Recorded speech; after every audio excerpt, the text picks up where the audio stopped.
एक गांव में औरतों की चोटी काटने वाली घटना होने लगती है। जैसे ही रात होती चुड़ैल अपने पैकेट में एक खंजर लेकर आती और जो भी औरत उस गांव में सोई हुई दिखती उसका चोटी काट कर चुड़ैल वहां से चली जाती। किसी को भी ये समझ नहीं आ रहा था कि ऐसा कैसे हो रहा है। तभी एक दिन, अरे भगवान, अपनी चोटी को छिपा कर रखो, पूरे गांव में चोटी काटने की घटना बढ़ती ही जा रही है, कहीं चोटी काट कर ले जाएगी। अजी, आपको घबराने की कोई जरूरत नहीं है। किसी चुड़ैल की इतनी हिम्मत कहा कि वो मेरी चोटी को हाथ लगा सके।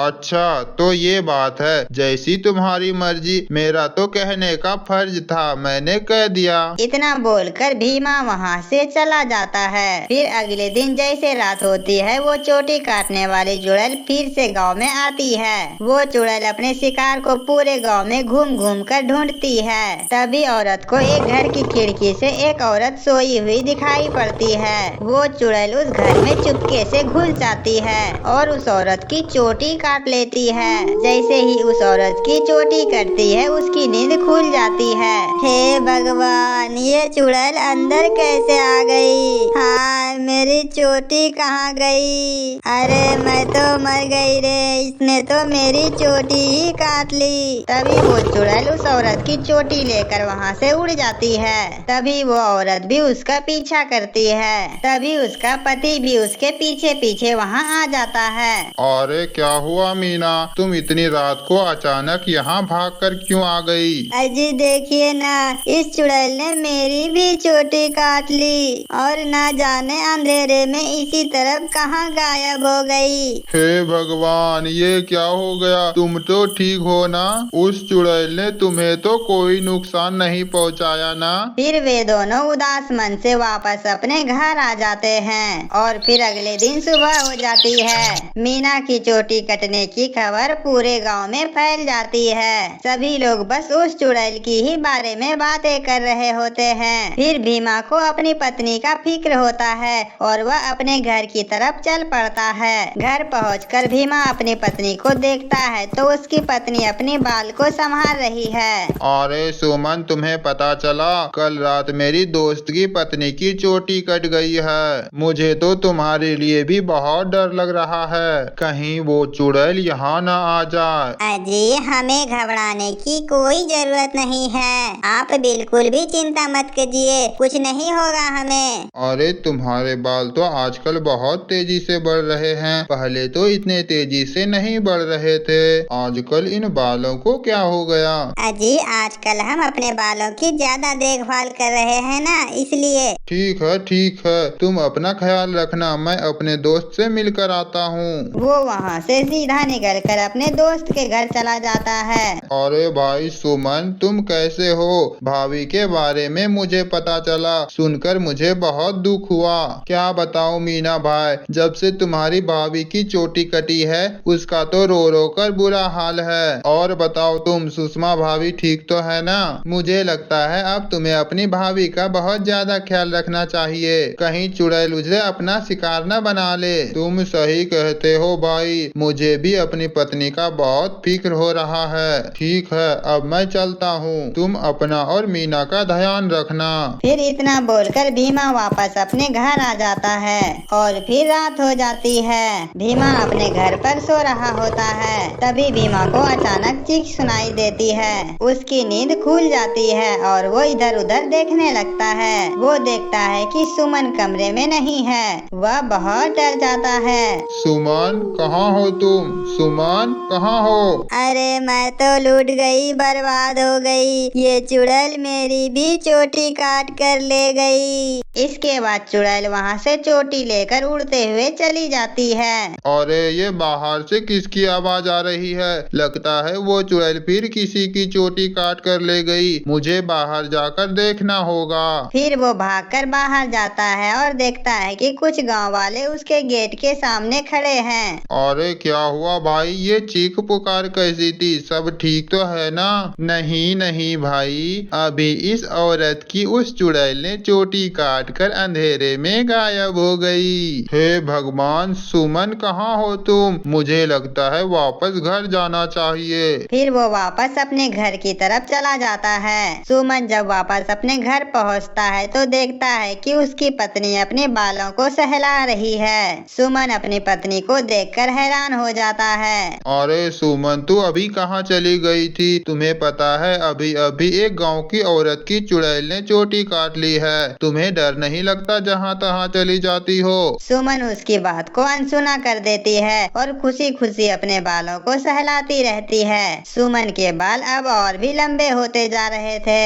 अरे ये क्या सुमन, तुम्हारे बाल तो एक ही दिन में इतने ज्यादा लंबे कैसे हो गए? अरे ये सब कैसे हो सकता है? भीमा सुमन की बाल को देखकर घबरा जाता है। भीमा को कुछ भी समझ नहीं आ रहा था कि आखिर ये सब क्या चल रहा है। फिर अगले दिन सुमन की बाल की लंबाई के चर्चे पूरे गांव में फैल जाती है। सभी लोग उसके बालों के ही बारे में बातें कर रहे होते हैं। अरे भाई, जब जब वो चुड़ैल किसी के बाल काटती है तब तक भीमा की पत्नी का बाल का लंबाई बढ़ जाता है। मुझे तो लगता है भीमा की पत्नी ही चोटी काटने वाली चुड़ैल है। भीमा दूर से गांव वाले की बातें सुन रहा होता है। भीमा को कुछ समझ नहीं आ रहा था कि अब वो क्या करे। फिर वो अपने दोस्त के पास मदद के लिए जाता है। मोहन भाई, मुझे तो लगता है मेरी पत्नी ही चुड़ैल है जो सभी की चोटी काट रही है।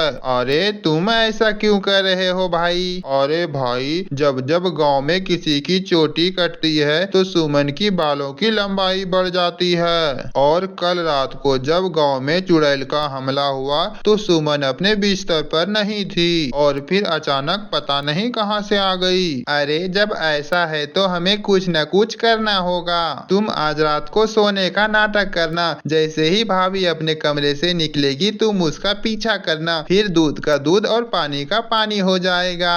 मोहन भाई, तुम भी हमारे साथ हमारे घर चलो। तुम हमारे घर में किसी कोने में छिप जाना और फिर हम इसे रंगे हाथों पकड़ेंगे। अरे तो ठीक है, चलो फिर। और फिर वे अपने घर आ जाते हैं। उसका दोस्त एक कोने में छिप कर बैठ जाता है और फिर रात होने पर भीमा सोने का नाटक करने लगता है। तभी सुमन उठती है और घर से बाहर निकल जाती है। भीमा भाई उठो, देखो भाभी घर से बाहर निकल रही है। और फिर वे दोनों चुपके चुपके उनका पीछा करने लगते हैं। सुमन थोड़ी दूर जाने पर ही वो चुड़ैल का रूप ले लेती है और फिर अपने शिकार की तलाश करने लगती है। यह सब देखकर भीमा और मोहन की आंखें फटी की फटी रह जाती है। भीमा भाई, तुम्हारा शक तो बिल्कुल सही निकला। तुम्हारी पत्नी ही चोटी काटने वाली चुड़ैल है। भाई अब क्या करे? ये जरूर अपने शिकार की तलाश में निकली होगी। अगर हमने आज इसे नहीं रोका तो आज रात ये फिर किसी न किसी की चोटी काटेगी। अरे लेकिन भीमा भाई, भाभी सबकी चोटियां क्यों काट रही है?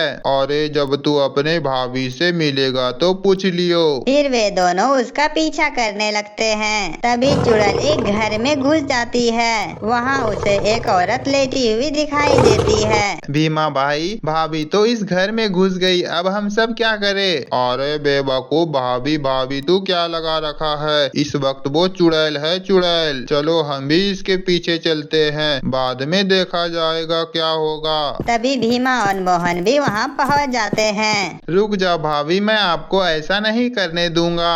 ए चुड़ैल, तू वहीं के वहीं रुक जा, नहीं तो मैं तुझे जान से मार दूंगा। अरे सुमन देखो, ये सब तुम ठीक नहीं कर रही हो।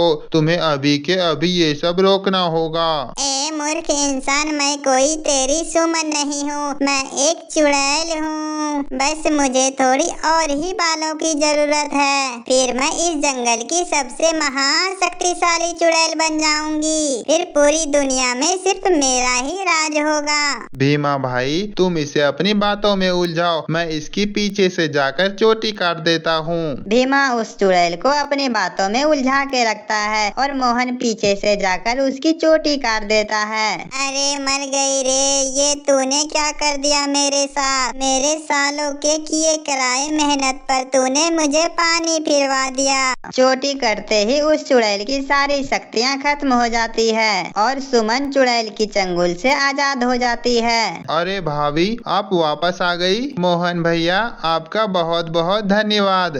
आपकी वजह से मुझे इस चुड़ैल से छुट्टी मिल गई। भीमा भी अपनी पत्नी को वापस पाकर बहुत खुश होता है। तो हमारे प्यारे दोस्तों, हमारी आज की कहानी कैसी लगी? अगर कहानी पसंद आए तो वीडियो को लाइक करें और चैनल को सब्सक्राइब करें।